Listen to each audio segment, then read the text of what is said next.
옆에 분들 보면서 이렇게 좀 인사할까요? 나의 하나님이 이 시간 함께 하십니다. 라고. 나의 하나님이 함께 하십니다. 우리의 하나님이 이 시간 우리 가운데 함께 하십니다. 그거를 믿고 우리가 예배 드리는 겁니다. 그거를 믿고 우리가 하나님을 찬양하는 겁니다. 그것을 믿고 우리가 하나님의 말씀을 듣는 것입니다. 예수님께서 제자들과 함께 유대 땅을 떠나서 이방인의 땅에 잠깐 들어가셨던 적이 있습니다. 그래서 우리가 그때 함께 나누기도 했지만 그때에 예수님이 제자들에게 물으십니다. 사람들이 나를 뭐라고 하냐? 라고 물으십니다. 그때 하나님이 그 가운데 제자들을 예수님에게 붙여주셨고 예수님은 그 제자들과 함께 시간을 지내시면서 사람들이 예수님에 대해서 뭐라고 이야기하는지 못 들으셨을까요? 이미 하나님께서 또 예수님이 이미 전지전능하시기에 아시는데 제자들에게 묻는 겁니다. 그 제자들이 대답합니다. 어떤 사람은 침례 요한이라고도 합니다. 이사야라고도 합니다. 어떤 선지자라고도 합니다. 그리고 뭐 이래저래 이야기를 합니다. 예수님이 제자들에게 묻습니다. 뭘 묻냐면 그러면 너희는 나를 뭐라고 생각하냐? 나를 누구라고 하냐? 라는 겁니다. 그래 다른 사람들 생각 들었어. 근데 너희는 어떠니? 라는 것이죠. 이 시간 그 질문이 우리에게도 동일합니다. 예수님이 하나님이 나에게 어떠한 분인가? 라는 것이죠. 나의 하나님이십니까? 아니면 그냥 하나님이십니까? 나의 하나님이셔야 되는 거예요. 이게 신앙의 기본입니다. 이게 신앙의 가장 기본입니다. 나의 하나님이 되시는 거죠. 그래서 예수님이 묻는 겁니다. 너희는 나를 누구라 하느냐? 이때 베드로가 일어나서 대답하죠. 뭐라고 대답합니까? 주는 그리스도시요 살아계신 하나님의 아들이십니다. 라고 고백을 합니다. 예수님은 그런 베드로를 어떻게 하시나요? 칭찬하시죠. 그래. 바요나 시몬아, 너는 정말로 하나님의 은혜를 받은 자다라는 겁니다. 그걸 알게 하는 건 너가 아니라 하나님이 너에게 알게 하신 거야. 굉장한 은혜이죠. 그러니까 나의 하나님이 되신다는 우리가 입술로 하나님은 나의 하나님입니다 말한다고 되는 걸까요? 아니죠. 하나님의 은혜가 있어야 되는 거예요. 그 은혜를 통해서 우리는 나의 하나님을 고백할 수 있고 나의 하나님을 예배할 수 있는 거예요. 그러니까 하나님이 나와 상관이 없는 분이면 우리는 예배하는 그 예배의 은혜가 임할까요? 안 임할까요? 아니네요. 그러니까 때로는 눈물을 흘릴 수 있어요. 때로는 어떤 병이 고쳐질 수도 있어요. 근데 그것 자체로 은혜라고 말하는 게 아니에요. 은혜는 뭐냐면 그 속에서 하나님이 예수 그리스도가 누구인지를 우리 안에 알므로 인한 진정한 고백이 있어야 되는 거예요. 그렇죠? 여러분 그렇지 않아요? 제가 여러분들에게 하나님은 나의 하나님입니다 라고 하면 여러분들 따라해요? 안 따라해요? 따라하죠. 따라할 수 있어요. 그건 얼마든지 따라할 수 있는 거예요. 근데 그 마음의 중심의 진짜의 고백은 온전히 누가 일으키는 거예요? 하나님이 일으키시는 거예요. 하나님. 그러니까 하나님 예수님도 그로 인해 베드로를 칭찬하시면서 그때부터 예수님이 제자들에게 재밌는 말씀, 그러니까 제가 재밌다라고 표현한 건 진짜 재밌는 게 아니라 이해할 수 없는 말씀을 하셨다라는 거예요. 뭐라고 말씀하시냐면 예수님이 이제 십자가에서 죽으실 것을 말씀하세요. 그리고 3일 만에 부활하실 것을 말씀하십니다. 아니 이제 베드로를 통한 제자들이 다 주는 그리스도이십니다. 하나님의 아들이십니다 라고 고백했는데 그 하나님의 아들이 그 하나님이 메시아가 이제 십자가에서 죽을 거야 라고 얘기하는 거예요. 그걸 제자들이 이해할 수 있을까요? 없을까요? 이해할 수 없는 거예요. 우리는 이해하시나요? 그냥 성경을 보니까 이해가 되시죠? 근데 우리도 실제 우리의 삶에서 보면 그걸 이해하지 못한다는 걸 우리가 잘 볼 수가 있어요. 어찌됐든 예수님이 그 말씀을 하세요. 그래서 수면 예고라 그래서 이걸 3번을 말씀하세요. 이때부터. 베드로는 이 말을 듣고 가만히 있었을까요? 아니죠. 주님 그리 마십시오. 결코 이 일이 주님께 미치지 못합니다. 당신에게 이 일이 일어나지 않도록 내가 막을 겁니다 라고 하는 충정을 보여요. 예수님 그 충정 앞에 뭐라고 말씀하시냐면 사탄아 내 뒤로 물러가라 라고 말씀하시죠. 최고의 고백을 해서 칭찬을 받았는데 갑자기 사탄이 된 게 베드로예요. 이게 우리의 모습이다라는 거죠. 어떤 거예요? 그 은혜 가운데 살지만 아직 그 은혜 가운데 온전히 젖어들지 못한 우리는 무엇에 그치냐면 나의 기준과 나의 생각, 다시 말하면 세상의 기준과 세상의 생각 속에 살아가는 거예요. 그러면 그것이 우리에게 은혜가 될 수 있다. 근데 예수님은 그러한 우리를 포기하실까요? 포기하지 않으십니다. 다시금 알려주시고 다시금 데리고 다니시면서 보여주십니다. 그래서 어떤 일도 있었냐면 제자들이 이제 누가 크냐, 네가 크냐, 내가 크냐라는 거예요. 누구까지 불러와요? 어머니까지 불러오는 거예요. 그래서 세베대의 아들들이 어머니를 데리고 와서 어머니가 이야기하는 거예요. 당신이 보좌에 앉을 때 당신의 좌우 옆에 내 아들을 좀 앉게 해주세요라고 얘기해요. 치맛바람을 일으키는 거죠. 다른 제자들이 보고 뭐라고 했을까요? 분노한 거예요. 뭘 분노해요? 내가 더 먼저 말했어야 되는데 저놈들이 먼저 손수쳤다라고 이제 분노하는 거예요. 예수님이 그때 다시 말씀하시는 거예요. 뭘 말씀하셔요? 바로 우리 전장에 우리가 함께 보고 있는 마태복음 전에 예수님이 이런 말씀하세요. 너희 중에 그렇지 않아야 돼. 뭘 그렇지 않아요? 이방의 나라들은 왕들은 권세를 잡는 권력을 이루고 힘을 가지려고 하고 자기를 높이려고 하는데 너희들은 그러면 안 돼 라고 예수님이 말씀하시는 거예요. 오히려 너희 중에 크고자 하는 사람, 그 사람은 너희를 섬기는 자가 되어야 돼. 오히려 너희 중에 으뜸이 되고자 하는 자는 종이 되어야 돼 라는 말씀을 예수님이 하시는 거예요. 이게 여기에서 예수님이 가르치시고 그것을 온전히 그 가르침을 그대로 본다면 오늘 말씀, 우리가 함께 본 말씀을 보면 예수님이 이제 어디로 가시냐면 이제 예루살렘으로 들어가는 거예요. 예루살렘. 마지막 일주일을 보내시기 위해서 예루살렘으로 들어가시는 거예요. 들어가고 싶을까요? 들어가기 싫을까요? 안다면 들어가기 싫을 거예요. 근데 예수님 들어가시는 거죠. 제자들을 데리고. 근데 제자들을 데리고 예루살렘 이제 거의 다 와서 이 제자들을 보내요. 왜 보내냐면 먼저 보내서 하나의 일을 시켜요. 야, 저기 건너편 마을에 들어가면 마을에 메어져 있는 나귀가 있을 거야. 그 나귀를 풀어서 새끼하고 같이 가지고 와.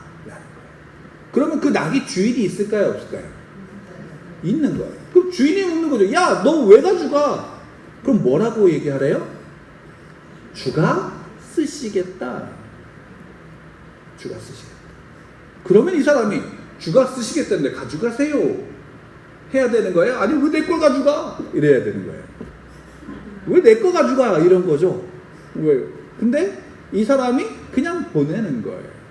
그냥 보내는 거죠. 값을 치른 것도 아니고 주가 쓰시겠다 이 한마디에 그냥 보낸 거예요. 예.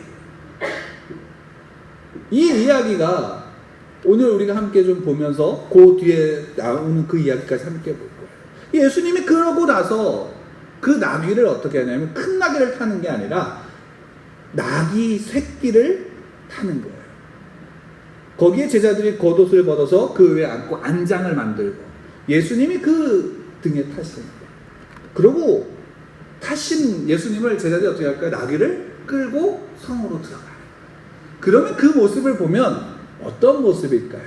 여러분 나귀 아시죠? 나귀 커요? 작아요? 큰 게 아마 어른 가슴 정도 올 거예요. 큰 게. 나귀는 그리고 주로 사람이 타요? 아니면은 짐을 싣는 거예요? 짐을 싣는 거예요. 물론 성경에 보면 이제 다윗 왕이 자기의 자녀들을 나귀에 태우는 그런 모습도 있어요. 어떤 특별하게 왕의 자녀들이라는 걸 보이는 모습들도 있지만 대부분 뭘 타요? 왕이나 이렇게 되면 말을 타잖아요. 그러니까 말을 타요. 근데 그 예수님이 타신 건 뭐예요? 큰 나귀예요? 작은 새끼예요?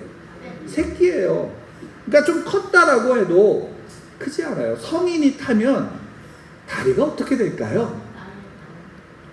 닿는 거예요. 그러니까 볼품이 없어요. 볼품이 없다고요. 그럼 앉아 거기에 뭐 제자들 옷을 깔고 했어도 볼품이 없는 거예요. 예수님이 유명해요? 안 유명해요? 유명하죠. 유명한데 가난해요. 어떤 사람은 시기예요. 질투예요. 가뜩이나 이제 명절이 돼서 사람들이 예루살렘에 모여서 수많은 고관대작들이 많아요. 근데 예수님이 거기에 그 나귀를 타고 그것도 새끼를 타고 오시는 거예요. 근데 놀라운 일이 벌어졌어요. 예수님을 아는 사람은 그걸 보고 환호할 수 있어요, 없어요? 예수님에게 병을 고침을 받거나 그걸 본 사람들은 메시아인 예수님이 오셨어 좋아할 수 있어요. 근데 그런 사람들이 이해할 수 있지만 다 예수님을 좋아해요? 아니잖아요. 그리고 어떤 사람은 좀 뭐야 이런 모습을 보일 수도 있어요. 근데 놀라운 건 뭐냐면 그렇게 나귀 새끼를 타고 왔는데 사람들이 환호하는 거예요. 그 나뭇가지를 꺾어서 그 앞에다 바치는 거예요. 마치 뭐가 가냐면 승전한 전쟁에서 싸움에서 이긴 왕이 승전한 모습으로 들어오는 모습을 보여주는 거예요. 사람들이 환호하는 거예요. 어떤 사람은 알고 환호하지만 어떤 사람은 옆에 사람이 환호하니까 따라했을 수도 있어요. 근데 어쨌든 왕의 행차처럼 보이는 그 환호성이 그 자리에 울려 퍼지는 거예요. 그러면 지금 예수님이 예루살렘에 들어왔어요. 그리고 이걸 뭐라고 표현하면 승리의 입성이라고 많이들 이야기하기도 해요. 예루살렘에 승리하는 모습으로 들어오셨는데 중요한 건 뭐냐면 그 앞에 예수님이 바로 20장의 제자들에게 큰 사람은 뭐가 되어야 된대요? 섬기는 자가 되고 으뜸이 되고자 하면 뭐가 되어야 된대요? 종이 되어야 된대요. 근데 예수님이 지금 들어오셨어요. 뭘 타고? 남의 낙이 뺏어서 타고 사람들이 환호하면서 우와 예수님이 오셨어 환호하는 그 모습, 그게 섬기는 사람의 모습일까요? 어쩌면 그렇게 안 보일 수 있어요. 그냥 그런 모습만 보면 마치 우리는 우리의 신앙이 어떠해야 된다라고 생각할까요? 이와 같아야 된다라는 거예요. 내가 예수님 믿으면, 내가 하나님을 믿으면, 내가 신앙이 온전하게 갖고 있으면 어떤 일이 벌어져야 돼요? 사람이 신앙을 온전히 가지고 있는 나를 어떻게 해야 돼요? 칭송해야 된다라고 생각하지 않아요? 맞잖아요. 칭송해야 된다 그러고 내가 가지고 있는 문제들이 어떻게 돼요? 해결되어져야 되는 거예요. 그로 인해 사람들이 저 사람이 예수님 믿었더니 하나님을 믿더니 잘 됐어, 부자가 됐어, 문제가 해결됐어, 건강해졌어 라는 것이 들려야 돼요, 안 들려야 돼요? 들려야 된다라는 생각들을 우리가 갖게 되는 거예요. 이런 모습들로만 우리가 신앙을 갖는다면 그 신앙은 온전한 모습일까요, 아닐까요? 여기에서 예수님 분명히 말씀하시는 건 그렇지 않다는 거예요. 왜? 한번 보세요. 진짜 승리하는 자의 모습으로 들어오고 진짜 권능자의 모습으로 들어오려면 예수님 뭘 타셔야 돼요? 나귀를 타셔야 돼요? 그것도 새끼를? 뭘 타야 돼요? 말을 타야 되는 거예요. 아주 강력하고 날쌔고 힘이 좋아 보이는 말을 타야 돼요. 말이 아니면 뭘 타야 돼요? 그 말이 끄는 전차를 타야 되는 거예요. 그래서 그 손에 칼을 들고 그 손에 방패를 들고 창을 들고 그걸 휘두르면서 사람들한테 보여줘야 되는 거예요. 야, 내가 전쟁에서 이렇게 이기고 돌아왔어 라는 거예요. 그게 왕 아닌가요? 그게 우리가 꿈꾸는 왕 아닌가요? 그렇지 않아요? 여러분, 왕이 약한 왕이 좋아요? 강한 왕이 좋아요? 강한 왕이 좋잖아요. 칼을 휘두르고 권력을 가지고 그것을 휘고 다른 나라를 점령하고 승리하고 그들 것을 뺏어오는 왕이 좋잖아요. 우리가 생각하는 왕은 그런 모습이다라는 거예요. 우리는 그런 왕을 원해요. 그리고 내가 그런 왕이 되길 원해요? 아니면 꼬다리가 되길 원해요? 내가 그런 왕이 되는 게 원해요. 우리 그래서 기도할 때도 그런 기도 많이 해요. 옛날에 어른들이 그런 기도 참 많이 했어요. 어떤 기도냐? 아이들을 놓고 기도할 때 우리의 아이가 머리가 될지언정 꼬리가 되지 말게 하시고 라는 기도를 참 많이 했어요. 그 기도가 나쁘진 않다고 생각해요. 근데 머리만 있으면 뭐예요? 머리만 있으면 뭐예요? 그건 온전한 모습이 아닌 거잖아요. 꼬리가 있어야 돼요? 없어야 돼요? 있어야 돼요. 우리는 어떤 것을 원하냐면 바로 그런 모습, 보여주고 드러나고 권력을 갖고 힘을 갖는 거예요. 그게 세상의 왕이에요. 세상의 왕들은 그렇게 칼을 휘둘러요. 칼을 휘둘러서 정복을 하는 거예요. 무엇으로? 피로 정복하는 거예요. 그리고 자기의 힘을 보이는 거예요. 그 왕은 모든 걸 가져요, 안 가져요? 모든 걸 갖는 거예요. 자기가 갖고 자기의 뜻을 세우고 자기의 이름을 높이고 자기의 나라를 세우는 게 왕인 거예요. 그런 왕이에요. 그리고 그런 사람들을 보면서 우리는 부러워하죠. 내가 그 모습이 되지 않은 것에 대해서 부러워하는 거예요. 그리고 우리가 예수님을 믿는 이유와 또 어떤 신앙을 갖는 이유가 그것과 결부시키게 되면 마치 내가 신앙을 가져서 뭘 이루어야 돼요? 성공이라는 말을 이루어야 되는 거예요. 그러면 그것에 대해서 예수님은 이러한 모습을 보였다면 우리도 그러한 모습을 따라가야 된다라고 생각하지만 여기에 한 가지 중요한 것이 더 있는데 뭐냐면 4절 5절에 보면 이렇게 이야기해요. 이는 선지자를 통하여 하신 말씀을 이루려 하심이다 라고 얘기해요. 선지자를 통하여 하신 말씀. 이게 스가랴 선지자가 그 스가랴서 9장 9절에서 이야기한 거예요. 여기 맞다는 것을 인용해서 이렇게 이야기해요. 시온 딸에게 이르기를 내 왕이 내게 임하나니 그는 겸손하여 낙이 곧 멍에 매는 짐승의 새끼를 탔도다. 멍에 매는 짐승의 새끼를 탔도다. 어떤 거요? 겸손하여. 스가랴 선지자가 사역할 때, 그가 일을 할 때, 그때는 언제였냐면 이스라엘 백성들이 바벨론의 포로로 잡혀 있다가 이제 돌아왔어요. 돌아와서 하나님의 성전을 건축하는 거예요. 그 성전을 건축하는데 나쁜 놈들이 그냥 둘까요? 안 둘까요? 안 두는 거예요. 괴롭히는 거예요. 왜? 그 성전이 건축되면 이스라엘이 강해지면 그 옆에 있는 주변에 있는 다른 사람들이 자기들이 점령당하고 자기들이 힘을 잃을까봐 방해하는 거예요. 그때의 스가랴가 그 시절에 하나님의 말씀을 전하고 그들에게 하나님의 말씀을 선포함으로 그들과 싸웠던 사람이에요. 그 선지자예요. 그러니까 그리고 그러면서 그 성전을 건축하는 일에 앞장서고 같이 도와줬어요. 근데 한 가지 문제가 있어요. 뭐냐? 스가랴가 건축했던 포로에서 돌아와서 다시금 건축하는 그 하나님의 성전은 원래 처음에 건축했던 솔로몬의 성전에 비하면 화려할까요? 비참할까요? 보기 별로 좋지 않은 거예요. 보잘것없는 거예요. 근데 그런 성전 세우나 마나 세울 필요 있어요? 없어요? 우리는 없다라고 생각하지만 그래도 그들은 세우는 거예요. 왜? 다시금 우리의 중심이 누구다? 하나님이시다라는 걸 보이는 거예요. 근데 스가랴는 거기서 이야기하는 거예요. 그래, 그 하나님이 우리를 새롭게 하실 거야. 그 성전을 세움으로 하나님 우리 가운데 함께 하실 거야. 우리를 인도하실 거야. 그로 인해서 스가랴 선지자는 이렇게 이야기해요. 6장 13절에 함께 읽을까요? 시작. 그가 여호와의 전을 건축하고 영광도 얻고 그 자리에 앉아서 다스릴 것이요 또 제사장이 자기 자리에 있으리니 이 둘 사이에 평화의 의논이 있으리라 하셨다 하고. 그러니까 여기에는 이렇게 이야기했지만 그러니까 달리 말하면 왕과 제사장이 하나가 되는 거예요. 그리고 그가 뭘 의논해요? 평화로 다스리는 거예요. 평화의 왕이 오시는 거예요. 그가 성전을 새롭게 온전한 하나님의 성전을 건축하고 그로 인해 평화의 나라가 시작된다는 거예요. 그가 왕이 되고 그가 제사장이 돼서 그 백성들을 새롭게 하고 하나님의 나라를 세운다는 거예요. 그가 누굴까요? 예수 그리스도다. 그분을 통해서 그 말씀이 성취되어진다는 거예요. 근데 그분이 오늘 마태는 스가랴서 9장 9절을 인용하면서 다시금 이야기하는 거예요.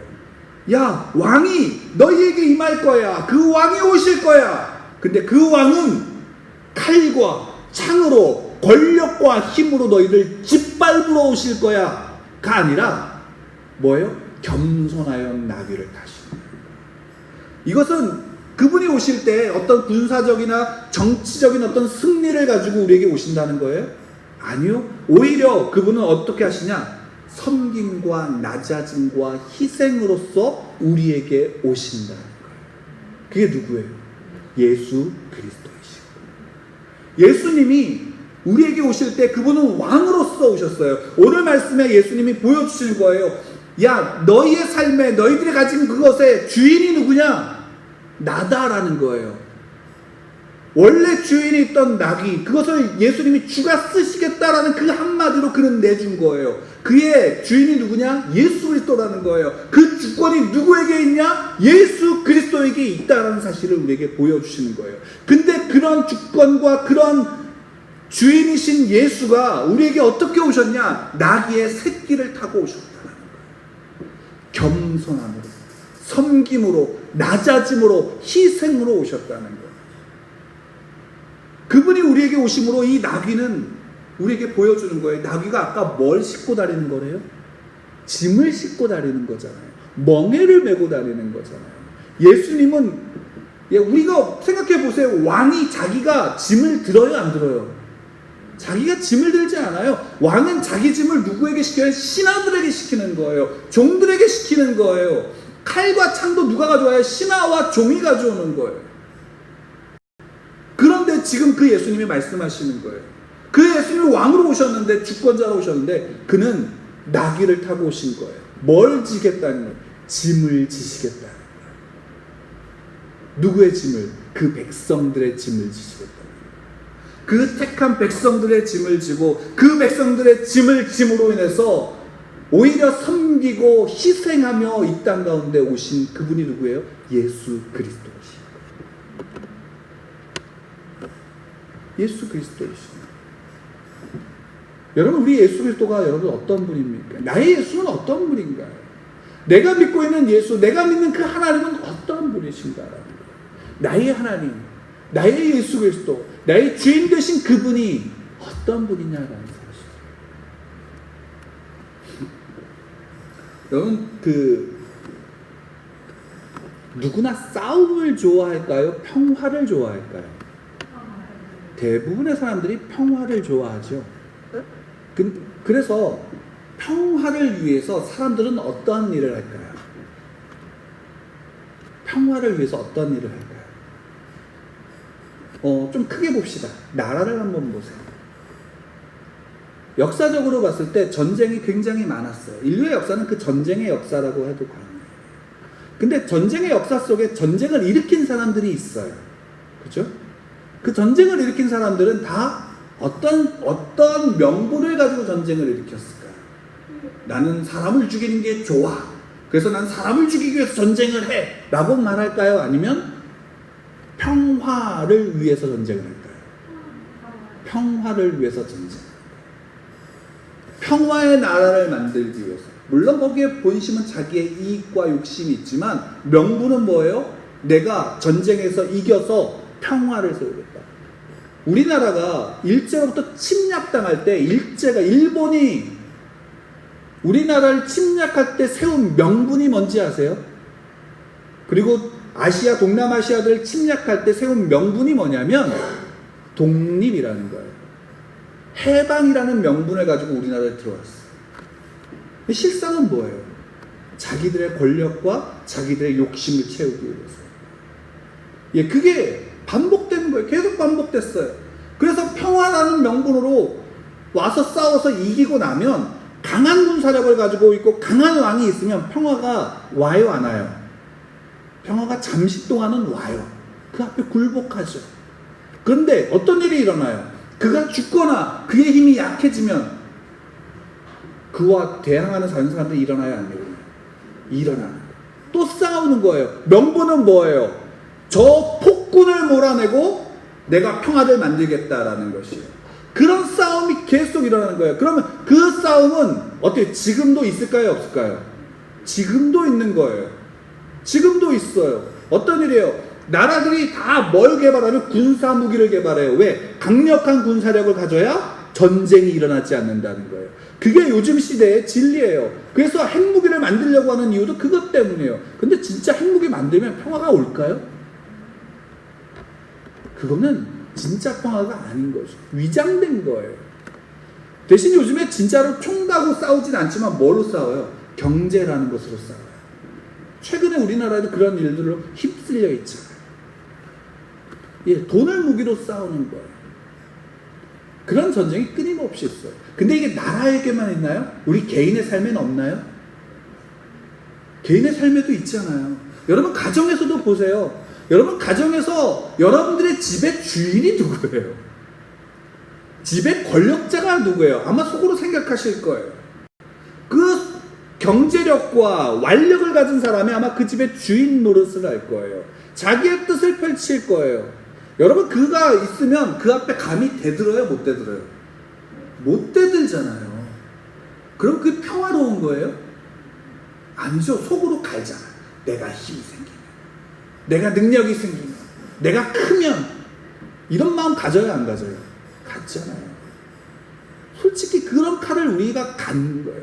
평화로워 보이지만 진짜 평화가 아닌 위장된 모습이 우리의 가정과 우리의 현실에게도 있는 거예요. 여러분 직장에서도 한번 보세요. 부하 직원을 갈구는 상사 앞에 부하 직원이 대들어요? 못 대들어요?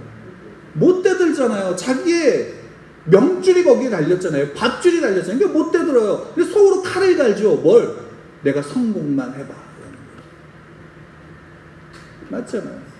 그래서 일본으로부터 몇 년 전에 좀 됐지만 유행했던 게 뭐예요? 남편의 완력에 권력에 눌려 있다가 그가 은퇴하고 나서 이혼을 요구하고 그가 가진 재산의 절반을 떼어가는, 그래 나는 내 멋대로 살 거야. 황혼이혼이라는 게 그런 거예요. 여러분 그런 모습이 우리 안에 너무나도 많다는 거예요. 그렇잖아요. 우리의 삶에 그런 문제가 없어요? 있어요. 그리고 우리가 칼을 가는 거예요. 왜? 그리고 그것이 무엇에서 드러나냐면 신앙에서도 드러나요. 신앙에서 예수님을 믿으면 내 문제가 해결되어져야 된다라고 보는 거예요. 그리고 내가 부자가 되어야 되는 거예요. 왜? 그로 인해 내가 강하고 내가 능력 있다, 내가 잘 산다라는 것이 보여줘야 된다라는 거예요. 근데 예수님은 여기서 우리에게 보여주신 게 그게 아니다라는 거예요. 그런 걸로는 너희들의 문제가 해결될 수 없고 그걸로는 진짜 평화가 올 수 없다라는 거예요. 창과 칼과 총과 권력과 부로서는 그것이 해결될 수 없다라는 거예요. 뭘로 해결될 수 있느냐? 죄의 문제가, 그 근본된 죄의 문제가 해결되지 않으면 그 평화는 올 수 없다라는 거예요. 그래서 예수님이 어떻게 하신 거예요? 그래서 예수님이 직접 겸손한 자로서, 예수님이 직접 낮아진 곳에서, 예수님이 직접 섬기는 자리에서 오셔서 뭘 지신 거예요? 우리의 죄를 지시기 위해서 오신 거예요. 나의 죄를 지시기 위해서 오셨다고요. 저 사람의 죄가 아니라 나의 죄인 거예요. 그 죄가 내 죄가 아니면 우린 예수님과 상관이 없고요. 그 예수님이 나의 예수님이 되지가 않는 거예요. 내 죄를 지시기 위해서 멍에를 지는 짐승을 타고 오신 거예요. 칼을 보이고 창을 보이고 권력을 보이고 힘을 보이는 게 아니에요. 그 예수님은 나의 죄를, 나를 구원하기 위해서 오셨다. 우리는 구원을 다른 것으로 생각해요. 내가 지금 처한 내 현실에서의 구원을 생각해요. 근데 예수님은, 하나님은 내가 처한 현실에서의 구원이 아니라 무엇에서의 구원이에요? 죄에서의 구원. 죄의 문제가 해결되면 그때부터 우리는 다른 삶을 사는 거예요. 다시 일어나서 진짜로 살아있는 삶을, 평화의 삶을, 자유로운 삶을 살아갈 수 있게 되는 거예요. 그렇지 않으면 우린 영원히 죄의 노예가 되는 거예요. 사망의 종로로 타는 거예요. 그리고 그 속에 칼만 키우는 거예요. 그 예수님이 제자들에게도 말씀하시는 거예요. 뭐를? 너희가 으뜸이 되고자 하니 그러면 섬기는 자가 돼야 돼. 너가 크고자 하니 너희는 종이 되어야 돼. 라고 말씀하시는 거예요. 왜? 그리스도인이 이 땅에서 무엇을 보일까요? 그리스도인이 보일 수 있는 게 뭘까요? 섬김이에요. 성도가 보일 수 있는 건 섬김이에요. 낮아짐. 그리고 희생이에요. 물론 하나님을 믿지 않는 자들에게도 섬김이 있을까요? 없을까요? 겸손이 있을까요? 없을까요? 있지요. 희생이 있어요. 대표적으로 우리가 우리나라에서 성군이라고 하는 대표적인 인물이 한 명 있어요. 누군지 혹시 아시나요? 세종대왕이라는 분. 그래서 성군이라고 얘기를 해요. 왜요? 그분은 뭘 만들었어요? 세종대왕. 한글을 만들었어요. 그 만든 이유가 뭐냐? 백성이 글을 몰라서 그로 인해 피해를 받고 힘들고 어렵게 생활하니까 그들이 글을 알면 자기의 억울함을 올릴 수 있고 그로 인해서 그들의 삶이 조금 더 윤택해질 수 있으니까 그거를 뭐라고 얘기하냐면 애민이라고 얘기해요. 그래서 세종대왕은 애민으로 인해서 백성들을 위해서 자기의 삶과 시간들을 어떻게 했어요? 그들을 위해서 투자한 거예요. 그들에게 필요한 것들을 위해서 준 거예요. 그러니까 뭔 칭호를 얻어요? 성군이라는 칭호를. 예, 하나님이 없는 곳에서도 그런 일이 세상에서 그런 일이 있어요. 그러면 그리스도인, 예수 그리스도의 섬김과 겸손과 희생과 그것이 다른 게 뭘까요? 아까도 말씀드렸다시피 우리가 가지고 있는 삶의 근본적인 문제.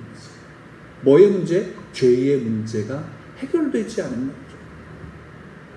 그 죄의 문제가 해결되지 않으면 우리는 온전한 그 사랑과 자유를 누리며 살아갈 수 없다라는 거예요.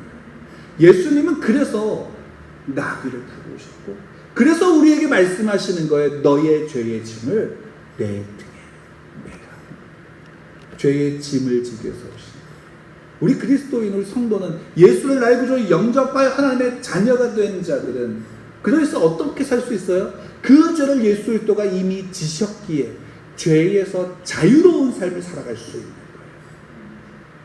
내 안에 칼로서 보복하고 내 힘을 기르는 자유가 아니라 그 안에서 그들을 향해서, 이웃을 향해서, 원수를 향해서 그들에게 사랑을 전해줄 수 있는, 거룩함을 전해줄 수 있는 그 능력이 성도들 가운데 있다. 왜? 예수님이 메시아가 이 땅에 오셔서 통치하시는 나라는 칼과 창으로 통치하는 나라가 아니라 힘으로 통치하는 나라가 의와 거룩으로 통치하는 나라예요. 사랑으로 통치하시는 나라이기 때문에 하나님이 여러분들을 사랑하시는 거예요. 사랑하셔서 여러분들을 예수 그리스도를 통해서 하나님의 자녀가 될 수 있도록, 그 자녀로 나올 수 있도록 문이 되시는 거예요. 문이 되시는 거예요. 우리 예수 그리스도 앞에 우리의 죄의 짐을 내려놓고 세상 죄를 지고 가는 하나님의 어린 양이신 그분에게 우리의 죄를 짊어지고, 우리는 그 문을 통해서 하나님의 자녀로서 하나님 앞에 나올 수 있는 은혜가 있는, 그 안에서 우리는 뭐예요? 의롭게 살아갈 수 있고요. 그 안에서 우리는 거룩하게 살아갈 수 있는 거예요. 그것이 그리스도인들에게 주신 하나님의 선물이고 능력입니다. 너희가 전에는 세상에서 죽음과 죄의 사망의 종로로 타더니 이제는 생명과 성령의 법 안에서 의와 거룩을 행하며 하나님의 자녀로 살아가는 것이에요. 그 자녀가 우리예요. 저희예요. 여러분이에요. 그래서 우리는 고백하는 거예요. 하나님이 누구의 하나님? 나예요. 나의 하나님이 되시는 거예요. 우리는 그분의 백성이 되고 그분의 자녀가 되는 거예요. 그 삶을, 그 축복을 누리는 것이 우리에게 허락하신 축복이에요. 그 가운데서 우리가 살아간다면, 그 축복을 누려야 된다면, 여러분 그 축복을 누리시는 여러분들 되기를 간절히 축원합니다. 여러분, 우리가 하나님이 나의 하나님이 되시지 않으면 우리는 그 은혜를 누릴 수가 없어요. 그 나의 하나님이 되실 수 있도록 우리는 날마다 그분 앞에 하나님 나의 가운데 내 안에 역사하여 주십시오라고 구하는 거예요. 구하는 거예요. 그걸 들었으니까, 그걸 알았으니까, 이제 내가 그냥 입술로만은 나의 하나님이 아니라 내 마음의 중심으로부터의 나의 하나님, 나를 버리지 않는 하나님, 나를 위해서 그 희생을 감당하신 하나님, 피를 쏟으시고 생명을 주신 이 하나님, 그 하나님이 나의 하나님 되기를 원합니다 라고 구하는 거예요.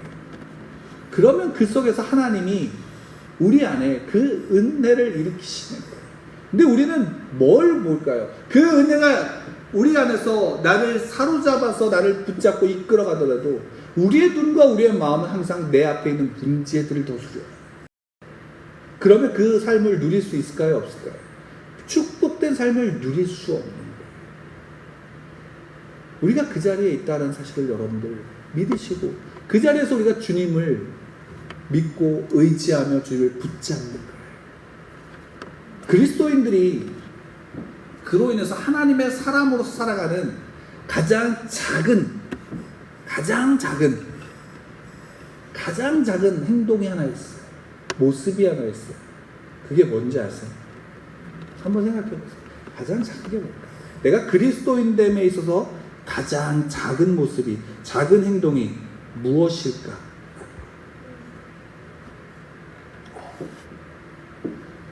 옆에 분들을 보실까요? 옆에 분들을 보면 어떤 모습이 떠오르시나요? 혹시 옆에 분을 보시면서 입가에 미소가 올라오나요? 그러시나요? 예, 그러면 그거예요.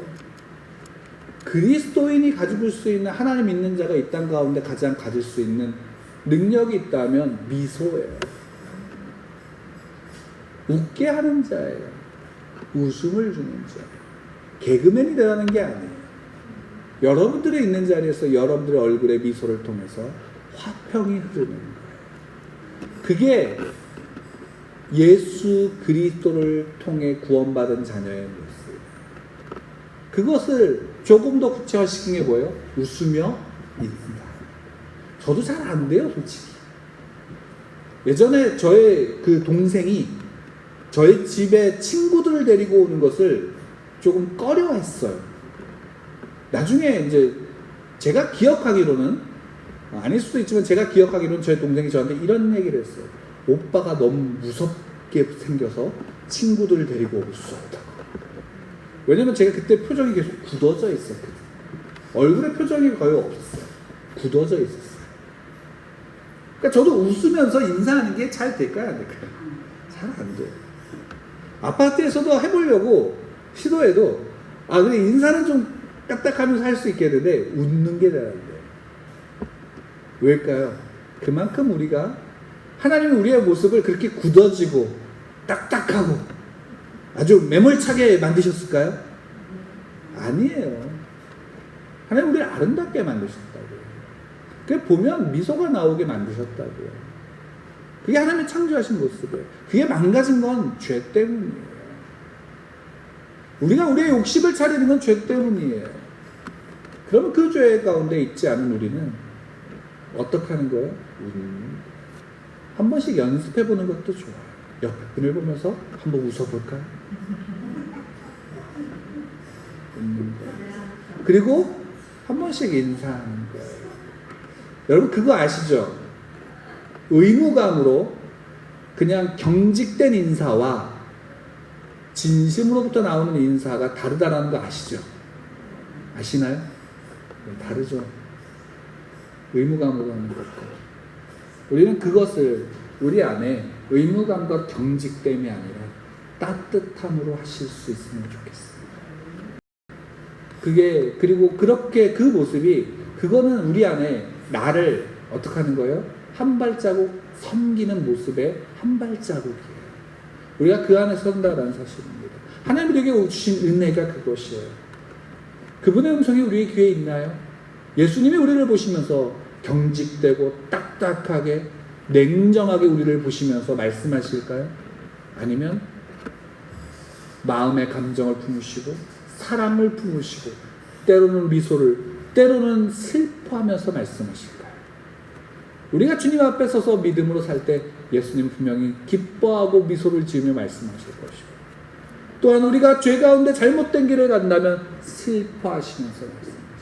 물론 때로는 경직되고 때로는 굳건한 단호한 모습이 필요할 때가 있죠. 우리 자녀를 기를 때 보이잖아요. 그들이 잘못된 길을 가요.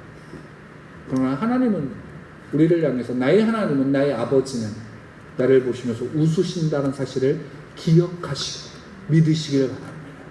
왜? 그분은 나를 위해서 나의 죄를 지시고 겸손하고 희생으로 섬김으로 이 땅에 오셔서 나를 살리신 분입니다. 그 피와 생명을 바꿔서 우리를 하나님 앞에 이 자리로 이끄신 은혜가 이 자리에 있는 겁니다. 여러분 그 은혜 가운데, 믿음 가운데 웃으시기 바랍니다. 때로는 너무 힘들어서 난 웃을 수 없어요. 예, 그러면 우십시오. 옆에서 같이 울어드릴 겁니다. 같이 아파할 겁니다. 예, 이게 그리스도입니다. 이게 그리스도입니다. 이게 하나님이 우리에게 주신 섬김의 자세. 섬김의 기본은 그겁니다. 그가 웃으면 같이 웃어줄 수 있고, 그가 울면 같이 울어줄 수 있는 것입니다. 예수님이 그렇게 우리와 함께 하십니다. 그 예수님이 우리를 살리신 그 은혜 가운데 계십니다. 예수님께서 말씀하십니다. 주가 쓰시겠다. 우리는 그 앞에, 그 주권 앞에 굴복하여 네, 주님 나를 사용하여 주십시오라고 고백합니다. 그 앞에 우리가 함께 나가길 원합니다. 우리 예수누리교회가 그 가운데 쓰길 원합니다. 주께서 쓰시는 곳에, 주께서 일하시는 곳에, 주께서 웃으시는 곳에서, 주께서 눈물 흘리는 곳에서 함께 웃고 함께 눈물을 흘리며 그 앞에 기도하고 설 수 있는, 그곳에 설 수 있는 그 은혜가, 그 기쁨이 여러분들 가운데 채워지고 또 채워져서 흘러 넘치시기를 간절히 축원합니다.